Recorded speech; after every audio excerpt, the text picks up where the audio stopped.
Today, I got some shocking news. The closure rate for brick and mortar stores in Guangzhou is reportedly as high as 80%. What does that mean? Out of 10 shops, 8 are on life support. Many are already shrinking. Owners sit in their stores all day waiting for footsteps that never come. And when someone finally sees something they like, they turn around to price check online or with a competitor. That's pushed physical retailers into relentless price wars, and it's hitting them hard. Have you noticed the mood lately? Guangzhou feels stuck in low spending. I saw reports of flights from Guangzhou to some cities for around 100 yuan and still no takers. High-speed rail trains are half empty. Even in the busiest districts, you can find a set meal with 1 meat dish and 2 vegetable dishes for just 13 yuan. It's hard to wrap your head around it. Guangzhou, a city with a long history, was once a bustling commercial hub. Today, it faces decline. Many stores have closed, shopping malls stand empty, and the streets are eerily quiet.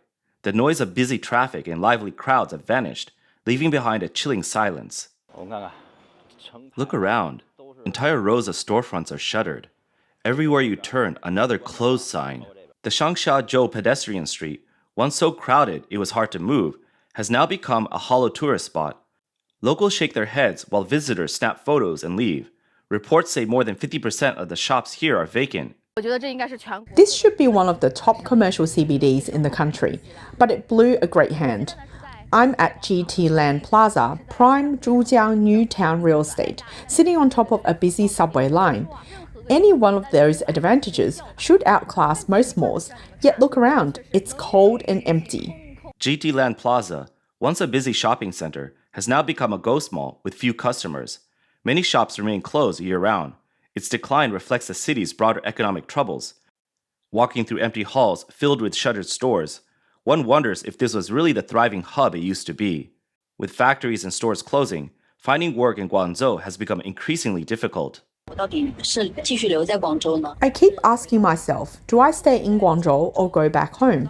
I can't find a good fit here. Not that there are no jobs, but to get one, I would have to scale down. Most salaries now match my hometown, 3,000 to 4,000 yuan. The better ones, 7,000 to 8,000, are rare. I came to Guangzhou for an opportunity, but now the bosses have packed up. If I go home, I won't pay rent, and 3,000 to 4,000 might be enough. Here, 3,000 to 4,000 barely covers anything. Rent alone eats it up. The pressure is heavy.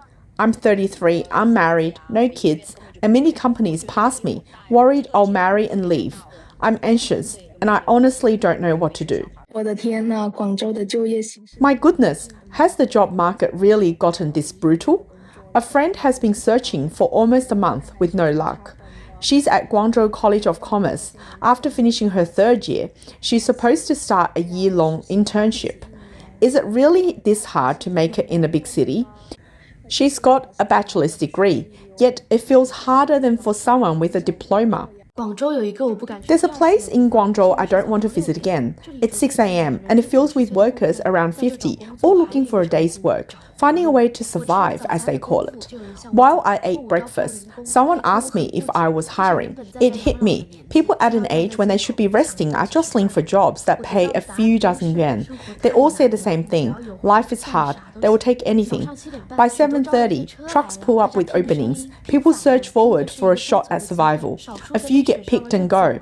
Most keep waiting. Watching those disappointed faces is gut-wrenching. Across China's labor markets, some jobs require people to arrive by 6 a.m. just to compete for a chance to work. Many laborers spend their lives in exhausting jobs without ever getting a real break. On August 31st, 2025, I got laid off. The company had 2,700 employees. I thought a big firm meant stability. It's my 10th month here. Who would expect a company with 60 billion yuan in annual revenue to cut staff? I planned to stay long term, then suddenly I was out. Today is my last day. After I ride my e-bike home, I'll sell it. In a few days, I'll head back to Hangzhou, a new place, new job, start over. The adult world is rough. Earning a living is tougher than I imagined. Guangzhou's reality is hard to believe. Many companies are cutting pay or laying people off. The number of bankrupt small firms and sole proprietors is too many to count. Most are hanging on. Very few are making money. For office workers, spending outpaces income. Friends max out credit cards and turn to online loans. Every payday, the number makes you want to cry.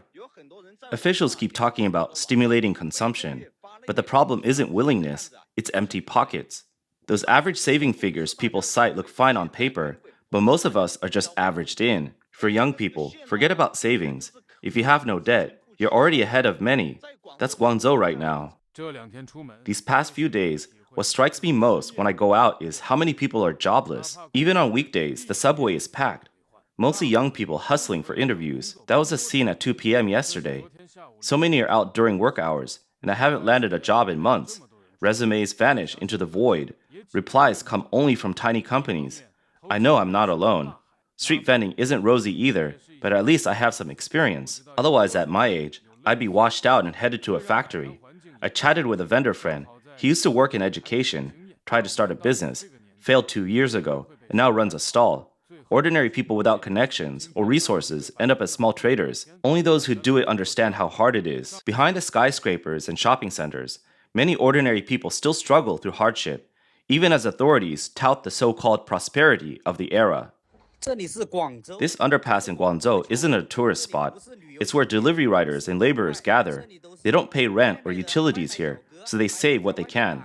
Putting food on the table isn't easy. You'll find many unemployed and even homeless people here too. I've learned that food delivery won't secure a life in Guangzhou. I'm 35, a second-year university graduate, and I'm delivering meals.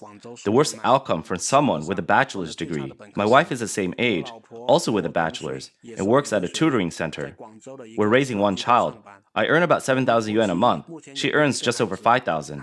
Together, we bring in about 12,000 yuan. Our child attends a regular private kindergarten, about 1,900 yuan a month for care and meals. We live in an urban village. 1 bedroom and a living room, 1,700 yuan rent, plus 200 for water and utilities. Tuition and rent are our biggest cost, 3,800 yuan. Food for the 3 of us is about 2,400 yuan a month. That's 6,200 yuan in fixed costs already. I also rent a battery for my bike, just over 300 yuan a month. Her transportation is 200 yuan. Our phone bills total 200 yuan. Another 700 yuan is gone. Fixed costs now sit at 6,900 yuan. That excludes the child's medical bills, trips home, fruit, daily goods, and clothes. Most months, we're left with just about 4,000 yuan. At most, we might save 50,000 yuan a year. In Guangzhou, the cheapest apartments are 2 to 3 million yuan. Saving a down payment would take more than a decade. Even then, we couldn't handle a monthly mortgage of just over 5,000 yuan. Buying a home here is off the table, even if we risked everything. The pressure is crushing. My golden years have passed, and switching careers is very hard. Just getting by in this city has drained us. Once ranked alongside Beijing and Shanghai as a super first-tier city, Guangzhou's GDP was overtaken by Chongqing in 2024, pushing it down to 5th place nationwide. Its gap with Shenzhen has widened to nearly 600 billion yuan. Among the 27 cities with trillion-yuan GDPs, Guangzhou now ranks second to last. Official data for the first half of this year shows Guangzhou's GDP growth at just 3%, lower than Guangdong province's at 4.2% and the national rate at 5.3%. This highlights the city's lack of momentum. What's more, the gap between Guangzhou and Suzhou is narrowing, suggesting Guangzhou may slip further down the rankings. Its status as a super first-tier city is increasingly uncertain. How did Guangzhou decline to this point? The answer lies in real estate. For years, property development accounted for more than 40% of Guangzhou's fixed asset investment. After the collapse of developers like Evergrande and Country Garden in 2021, Guangzhou's property market stalled. By 2024, real estate investment fell 10.8%, dragging fixed asset growth down to just 2.2%. The property crash was painful, but worse is the silence that followed. Nobody is buying. Guangzhou's housing market now feels like an abandoned city, with buyers holding back, afraid to enter. Foreclosures have surged, signaling a looming wave of defaults. Listings for auction properties in Guangzhou exceeded 12,000 in 2024, triple the number in 2020. Behind these figures are countless family tragedies. The real estate market's collapse has dragged the entire supply chain down with it. Renovation firms are shutting down. Guangzhou's home improvement leader, Good Looking, saw its revenue plunge from 5 billion yuan in 2020 to under 1 billion in 2024. This left many workers unemployed and struggling. The home appliance market is also bleak. With new homes unsold, demand for appliances has collapsed. One dealer said air conditioner sales have been cut in half this year, plunging the once booming industry into a deep slump. Real estate agents are leaving the industry. A large agency in Guangzhou that earned millions monthly in 2021 now has its staff delivering food to make a living. And it doesn't stop there. Guangzhou's once proud auto industry is also in crisis. This decline is closely tied to Hengqi Automotive, a project launched by Evergrande under its chairman Xu Jiayin. Hengqi Automotive was vast, covering 490 acres, about 3 times the size of Beijing's Forbidden City. It included research centers, offices, dormitories, and even a stadium. Its largest structure, the assembly plant, stretched nearly 2 kilometers from north to south. From the outset, Xu Jiayin set a bold target. Within 5 years, Evergrande will build the world's largest and strongest electric vehicle company. That ambition was never realized. Evergrande's so-called 5-step formula for building cars mirrored Huawei's approach to technology. Buy what you can, deceive if you can't, and steal if all else fails. In their own words, it was about standing on the shoulders of global auto giants to surpass them. When Evergrande collapsed, its Hengqi brand collapsed with it. Although a few vehicles were delivered, total output was only 1,400 units. Construction at Hengqi Automotive also came to a halt. Once a promising site, it is now deserted, patrolled only by security guards and fenced off from the public. In just a few years, the bustling construction site became a wasteland. Weeds overrun the grounds, debris is piling up everywhere, and once modern buildings are abandoned. Evergrande's 160 billion yuan investment in auto manufacturing has ended as an unfinished project. By July this year, Hengqi Automotive was in liquidation, burdened with 74.3 billion yuan in debt. Government authorities reclaimed their land, leaving the car-making dream in ruins. The downfall of Evergrande's auto division was not only a blow to the company, but also to Guangzhou's entire automotive industry. In the era of fuel-powered cars, Guangzhou, led by Guangzhou Automotive Group, GAC, held the title of China's auto capital for years. But as the government pushed for electric vehicles, fuel-powered and joint venture cars declined. In 2024, GAC Group, dominated by fuel-powered and Japanese cars, reported a 16.9% revenue drop.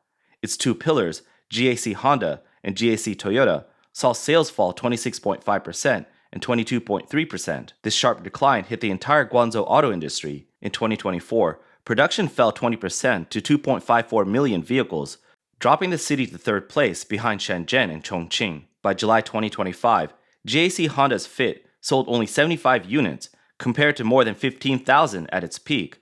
No other GAC Honda model reached monthly sales of 10,000 that month. The decline in Guangzhou's auto sector reflects multiple overlapping problems. The failure of Hengqi Automotive revealed the local government's blind optimism and weak oversight.